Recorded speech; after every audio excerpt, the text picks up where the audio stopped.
ستاسو مخکې ما د قرآن مجید اخرو سورتونو کې یو سورت تلاوت کو.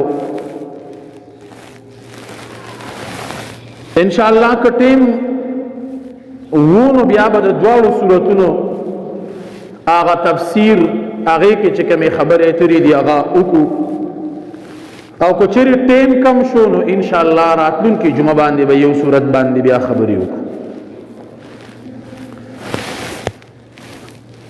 دا دو سورتونه اخیری قل اعوذ برب الفلق، قل اعوذ برب الناس، دی دو سورتینو تا معوذتین وائی. معوذتین مانا دا چې دا دو آغا سورتونه دی چې په دې کې پناه غوښتلې شوې ده. پناه چې دی هغه غوښتلې شوې ده په الله تبارک وتعالی سره، نو ځکه دې سورتونو ته معوذتین وایي. یو صحابی نے روایت تی هغه فرمائی چې نبی کریم صلی الله علیه وسلم فرمایل چې په ما باندې داس یو دو سورتونه نازل شوي دي چې دا دو سورتونه په مخکې پیغمبرانو ته په هیڅ چا نه دي نازل شوي، او هغه دا دو سورتونه دي قل اعوذ برب الفلق او دویم قل اعوذ برب الناس. او بیا هغه صحابی فرمایي چې ما ته نبی علیہ الصلوۃ والسلام او فرمایل چې تاسو ته زه وصیت کوم، وصیت ته دا کوم چې دا دو سورتونه تاسو پرې نه ده، دا سحر هم د دې تلاوت کوي تاسو، ماښام هم د دې تلاوت کوي تاسو. د دې دو سورتونو د وجه نه به الله پاک تاسو د بیمارونا، تاسو د پریشانونا، تاسو د دشمننا، تاسو د حسد کون کی د حسدنا، تاسو د سحر جادونا، مطلب دا د هر قسم تکلیف پریشانه نبا دا دو صورتونه تاسو چې دی هغه بچ کی. نبی علیہ الصلوۃ والسلام وی هغه صحابي وی چې ما ته نبی علیہ السلام دا وصیت وکړو چې دا دو سورتونه سحر او ماښام د دې تلاوت کوي. نبی کریم صلی الله علیه وسلم دیار لسکالا د رسالت او د پیغمبرۍ نه وروسته مکه مکرمه کې پاتې شو. بیا چې کله د الله حکم راغی، نبی علیہ الصلوۃ والسلام د الله پاک په حکم سره مدینه منورې ته هجرت وکړو. مدینه منورې ته چې نبی علیہ الصلوۃ والسلام لاړو، مدینه منوره کې یهود آباد وو. د سو کالو نه مخکې دغه یهود راغلي مدینه منورې ته، دغه ځای کې آباد شوي وو. نبی علیہ الصلوۃ والسلام چې کله هجرت کو لاړو، د دغه یهود سره نبی علیہ الصلوۃ والسلام صلح وکړه. صلح داسې وشوله چې یرا خو پر سکون زندگی به د یو بل سره تیرو، د یو بل نقصان دا بنکو، د یو بل سره با جنگ جګړې نکو، لیکن د یهودو په زړونو کې د نبی علیہ الصلوۃ والسلام حسد موجود وو. په سبان دی د ابراهیم علیہ السلام یو بچیو اسحاق علیہ السلام، یو بچیو اسماعیل علیہ السلام. د اسحاق علیہ السلام په الواد کې الله یعقوب علیہ السلام پیدا کو، او د یعقوب علیہ السلام نوم اسرائیل. اسرائیل د یعقوب علیہ السلام نوم دا په عبرانی ژبه کې عبد الله معنی چې مونږ واخلو. نو بیا د یعقوب علیہ السلام په اولاد کې دا سلسله چلیدله، عیسی علیہ السلام پورې دا خبره را ورسېدله. بعض علماء کرام وایي چې تقریبا 4000 پیغمبران په دې مینس کې چې دی راغلي. بل طرف ته د اسماعیل علیہ السلام په الواد کې الله نبی علیہ السلام پیدا کو.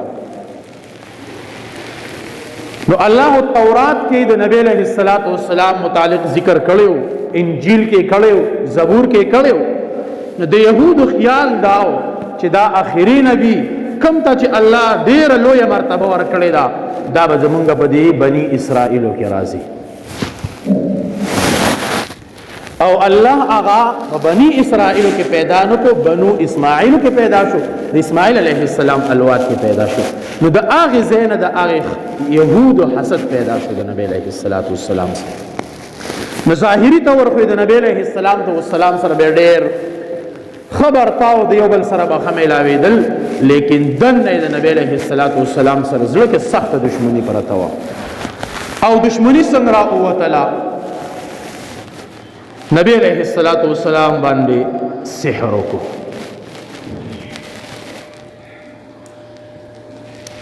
نبی علیہ السلام باندې چې کله دا سحر وشو د نبی علیہ السلام حالات بدل شو. په دنیاوی امور کې په نبی علیہ السلام دا اثر وشو چې یو کار به نو کړي وی دا کار نه کړي دي، یو کار به نو کړي یا به کړیو وی نه مې دې کړی، خبره به الټا وا. لیکن دا واورئ چې کم د رسالت سره تړلې خبرې وي، کمې د نبوت سره خبرې تړلې وي، په هغې کې هېڅ کمې هغه نه راغلی، نه په هغې کې څه اثر چې دی هغه راغلی. نو نبی علیہ السلام باندې سحر شو. نبی علیہ السلام باندې پورا سورت دا اثر وو او وجود به می داسې و لکه زه چې چا تړلی یم. نو ذهن ته به دا سوال راځي چې پیغمبر باندې هم سحر کیدی شي یا نشي کیدی؟ جواب دا دی چې پیغمبر باندې هم سحر کیدی شي. لکه څنګه چې پیغمبر باندې تبه راځي، یخني پې راځي، د سر درد پې راځي، بیماری پې راځي، دا هم د هغې په شانتې یو څیز دی، دا هم په هغه باندې کیدی شي. دا مسله حل شوه. نبی علیہ السلام یو ورځ راپاسې د عایشه رضی الله عنها راوغوښتل، وی عایشې ما د الله پاک زما د بیمارۍ هغه علاج وښود. وی څنګه؟ نبی علیہ السلام خوب کې انما د پیغمبر خوب دا وحی وی. ها پیغمبر چې خوب وویني دا هغه وحی، ځکه د پیغمبر سترګې پټي، زړه د پیغمبر بیدار وي. نو یو دوه فرشتې راشي، یوه زما سر ته ودرېږي، بله مې خپو ته ودرېږي. دا یو فرشته ترې نه تپوس کی چې دې مریض له څه شوي دي؟ نابله وله جواب ورکوي په ده باندې سحر شوی دی. څنګه پې شوی دی؟ چا پې کړی دی؟ کم ځای کې دی؟ فرشته بله ورله جواب ورکي سحر پې کړی دی لبید ابن اعصم یهودی. څنګه کړی دی؟ د نبی علیہ السلام د سر مبارک ویښته، د ګیرې ویښته دی راغوستي دي، هغې له یې غوټې ورکړي دي، هغې غوټو کې جادو شوب کړی دی، او بیا یې هغه په منګس کې هغه ویښته ګیولي دي. سحر یې داسې کړی دی. کوم ځای دی؟ مدینه منوره کې یو کوی دی، بئر زروان نومې کوی دی. هغې کوی کې د یو ګټې د لاندې دا سحر پروت دی. نبی علیہ السلام خو ټولې خبرې واورېدې، رابیدار شو. عائشہ رضی الله عنها ته تفصیل بیان کو. نبی علیہ السلام په خپله باندې لاړو او هغه سحر راواغستو، هغه جادوی راواغستو، هغه تعویذونه راواغستو. او نبی علیہ السلام فرمایي چې دومره خطرناک سحر یې کړی چې د هغې سحر سره د کوی د اوبو رنګ بدل شوی، داسې خطرناک سحر یې کړی. نو چې کله یې دغه غوټې راواغستې، دا دوه صورتونه په نبی علیہ السلام باندې الله را نازل کړل، قل اعوذ برب الفلق او قل اعوذ برب الناس. دا دوه صورتونه چې دي هغه په نبی علیہ السلام نازل شو. چې دې دوه صورتونو کې 11 آیاتونه را لېږلي دي الله. او هغه غوټه چې کومې ورکړې شوې هغه 11 غوټې وي. نبی علیہ الصلوۃ والسلام با یو آیات وی یو غوټه به پرانستله، 11 آیاتونه او 11 واړه غوټې چې دی هغه پرانستل شو. دا د دې دوه سوراتو شان نزول چې دغه واقعیا کې الله پاک دا دوه سوراتونه هغه را نازل کړل. مونږ ته د نس سبق دی مخې ته یو سبق دی مونږ ته مخې ته دا راغی چې په پیغمبر باندې سحر شوی دی په ماتا باندې اونکی دي شي. دویم دا چې په پیغمبر باندې سحر وشو دا امت ته یو تعلیم دی چې راتلونکي وخت کې کچری داسې کار ستا سره وشي نو نبی علیہ الصلوۃ والسلام ته چې الله کوم علاج ښودلی دی هغه کا علاج به تم استعماله. دریم نبی علیہ الصلوۃ والسلام دا الله دا غ خپل دشمن نوم وښودو لبید ابن عاصم. نبی علیہ الصلوۃ والسلام صحابه ته ویلي شو چې لال شو دی او ډباوي یا په خپل تلې وی نبی علیہ الصلوۃ والسلام ته بدلا اغسته وی. عائشہ رضی اللہ عنہا تی تپوس کی نبی علیہ الصلوۃ والسلام وی ز الله حکرما مال دانی دی پکار چې ز هغه د خلق په مخ کې رسوا کم. نو دریم ته نماتا دا خبر را اوتلا چې کچری زما ستا سره صحبت وکي څوک زیاتی وکي نو شریعت د بدله اغستلو حق تعالی درکړی دی خو کچری معاف کې نو تا ته به ډیر لوی اجر او ثواب الله چې دی هغه میلاو. نو ما تا د سحر علاج دی کې چې دی هغه میلاو شو. د نبی علیہ الصلوۃ والسلام عادت مبارکه دا چې سحر او ماخام به دا صورتونه بزان باندې وي او داسې به په لاسو شو کول او په ټول وجود باندې به داسې راخکل. عائشہ رضی اللہ عنہا فرمایي چې د نبی علیہ الصلوۃ والسلام دا عادت عمر له نبی علیہ السلام دا عادت چې کله د نبی علیہ الصلوۃ والسلام مرض وفات یعنی د مرګ ټیم را نږدې شو نبی علیہ الصلوۃ والسلام لاسو کې طاقت نو ما دا صورتونه اویل او د نبی علیہ الصلوۃ والسلام لاس میرا واغستو پاغي باندې می شکړو او بیا په نبی علیہ الصلوۃ والسلام راخل چې دوی هغه عادت پاتې شي. دا دو صورتونه الله دغه سحر جادو د پاره د هغه د علاج د پاره را لېږلي او د نبی علیہ الصلوۃ والسلام عادت مبارکه داو چې د هر مانځه پسې سورته فاتحه دیګ ډېر دی باندې ان شاء الله چې تک یو پیرا بیان وکړو سورې فاتحه باندې چې بدی کې څومره خواږه الله یې خېدي. الحمدلله رب العالمین ټول تعریفونه هغه ذات لره دي چې هغه تربیت کوونکې پالونکې د تمام مخلوقاتو دي. هر قسم مخلوق هغه چې دی هغه پالي. امام رازی رحمت الله علیه خپل تفسیر کې تفسیر کبیر هغه کې یو واقعا لیکلی ده د الله د تربیت د الله د پاللو پورې چې الله څومره پالونکی ذات دی. یو بزرګ لار باندې روانو یو لړم یې ولیدو لړم روان دی دا بزرګ سوچ کی چیرې الله دا هر سیز د سنه څخه پیدا د پاره پیدا کړی دی ګورم چې دا لړم د څه پیدا د پاره دی وی لړم روان دی او دغه بزرګ پسې شاته ځي وی چې کله لړم دریای دجلې را ورسېدو د دریاب په غاړه باندې ودرېدو وی زه سره مدرېدم چې دا دې څه کې دا لړم وی ګورم یو شمشته رااله او دغه لړم خواته د اوبو په غاړه باندې کېناسته دمکې زه حیران یم ګورم لړم راوچت شو شمشته ته راوخو شک واغستم چې یاره څه لوی کار کیدونکی دی چې الله ورله سورلي مراوستله دلته کې وی ما پسې کشته په کرایه باندې واغسته. دا امام رازی رحمت الله علیه دا تفسیر کبیر کې د الحمدلله رب العالمین تفسیر کې دا واقعیا لیکلې ده او تقی عثماني سے خپل کتاب کې دا واقعیا لیکلې ده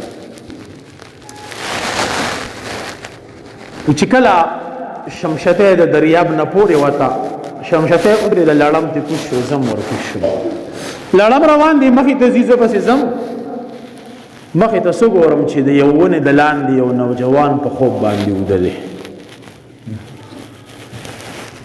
ماره خواته ولاړ دی چجې ورته کړی ده وی لړم لاړو هغه مار ته بره اخو او مار له ټک ورکو مار او پړ دی راتاو شو مرش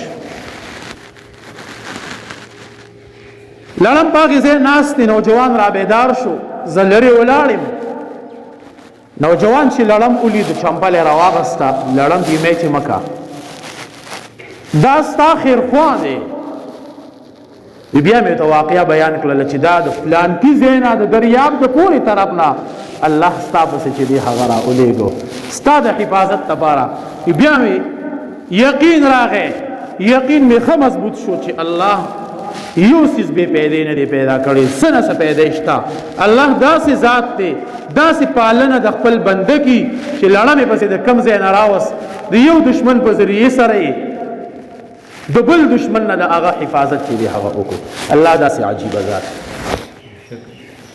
ان شاء الله دغه باندې با سوره فاتحه باندې بزل چتا بحث وکړو خبره مې دی پورې کوله چې نن سبا معاشره کې سحر جادو داسې ډېر زیات عام شوی دی چاله بن نوازي چې موږ څه وکړو څه علاج دی چاله لاړ شو قسمه قسم خلکو لذیذ الګ داسې خلک پکشته پیسې لي 10,000 20,000 15,000 خپل ایمانونه تباہ او برباد کی ما ته الله د دو صورت د علاج د پاره خو دي کې سوي قل نبی علیہ الصلوۃ والسلام نبی علیہ الصلوۃ والسلام الله فرمایي قل دی خلق ته وایا اعوذ برب الفلق پناه غواړم پرب د سبا سره رب د سبا څه مطلب تور شپې تک تور تیاری وي سحر الله پاک را اوخی جی ملک روخانه شي رڼا شي نو دې کې ماته دا سبق ته انسانا کچریتا ته باندې داسې حالات راغلي داسې صحیح نو الله نه په دې سيزونو باندې پناه غواړه پتا باندې هم رڼایي راشي پتا باندې هم سبا شي پتا باندې هم ملک چې دغه څه شي روخانه شي بیا سوي من شر ما خلق پناه غواړم د شر د هغه سنا خلقا چې دی الله پیدا کړی دی په دنیا بسر باندې یو انسان داسې نشته چې هغه تبا څه تکلیف نه راسي خامخا به ورته رسي ځکه درې عالم دی یو جنت دی هلته مکمل پر سکون ماحول دی هلته تکلیف نشته یو جهنم دی یو عالم د جهنم دی هلته صرف تکلیفونه دی هلته راحت نشته دریم عالم څه شی دی هغه دنیا ده دلته به تکلیف وي راحت به وي خوشحالي به وي سکون به وي مصیبت به وي نو یو انسان داسې نشته چې هغه دلته کې خوشحالي خامخا څنګه تکلیف به ورته وي تکلیف د هر څه نه کېدی شي د ځناورو نه هم کېدی شي انسانانو نه هم کېدی شي نو دلته کې وي من شر ما خلق د شر د هغه څه نه چې الله پیدا کړی دی بیا سوي ومن شر غاسق اذا وقب او د شر د هغه تیارینا اذا وقب هر کله چې دا تیار شي دا خور شي نو کله چې مونږ تیار او نو ډاري مونږ ته د شپې تیار ذهن کې راځي دغه معنا تم اغستې شي د شپې تیار خو دنیا کې نورې تیاری دي دنیا کې تیاری څه دي غلط ماحول منځ نه کول منځ کې سستیا کول ګناهونه کول غیبتونه کول چغلخوري کول حسد کول دا د ګناهونو تیاری دي نو دې آیات کې راته الله وی من شر غاسق او پناه غواړم په هغه د الله پاک نه په هغه تیاری سره اذا وقب چې هر کله داسې شي خورش ومن شر النفاثات في العقد او د شر د هغه پوک وهونکو نه بعض علماء کرام لیکي چې دا سحر د لبید ابن اعصم دولونه وي دا سحر اغیلونو ته د خودلیو او بیا دا کار اغیلونو کړیو دا نفاثات کې دا صيغه د مؤنث چې راغلی دا نو دا اغی ته راځي